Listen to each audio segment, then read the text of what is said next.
Pourquoi est-ce que vous avez choisi les années 50? Le cinéma de l'époque, des années 50, m'a toujours plu. Je regardais ça quand j'étais enfant. Et j'avais envie de faire ce polar et de raconter cette histoire. Et je trouvais que l'ambienté dans les années 40-50 collait bien parce que c'était un peu l'époque où des nightclubs avec des variétés, des danseuses burlesques qui étaient souvent entourées des criminels. Et on n'a pas vu beaucoup dans les films noirs ce genre de monde en fait. Parce qu'à l'époque, il y avait la censure, il y a très peu de films où on voyait des stripteaseuses par exemple. Donc il y a le fameux film Gilda où il y a Rita Hayworth qui fait du striptease mais au final elle enlève juste un gant donc, et ça s'arrête là. Donc c'est un peu frustrant donc je voulais aller un peu plus loin. Alors l'album est en noir et blanc avec quelques touches de rouge parfois. Pourquoi ce choix? C'est une histoire en noir-blanc avec des touches de gris.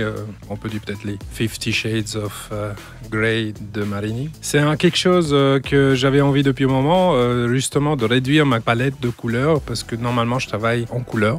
Donc les Ectorome, le Scorpion ou le Batman, je l'avais fait en couleur directe, sur feuille, avec des couleurs à l'acrylique. Et ici, j'avais envie de réduire à la fois la couleur parce que je voulais retrouver un petit peu les ambiances des films noirs, donc qui étaient aussi souvent en gris. Et j'ai choisi le rouge pour accentuer quelques éléments, ou les cheveux de la fille, les lèvres, le sang, peut-être un objet, une robe, une voiture.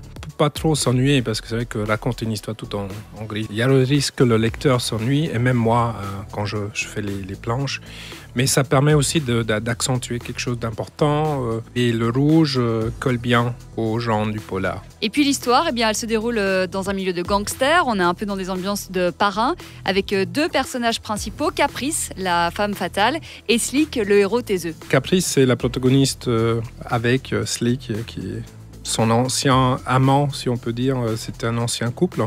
Il se retrouve après quelques années, après que lui revient de la guerre, elle a fait carrière comme danseuse et chanteuse. Donc elle, c'est une artiste et eux, ils se retrouvent confrontés parce que en même temps, lui, il travaille pour le nouveau fiancé de Caprice, donc pour le boss de l'établissement. Il a un job à faire et puis on sent qu'il y a encore quelque chose entre eux et ça crée un sorte de triangle criminel, donc plein de conflits qui vont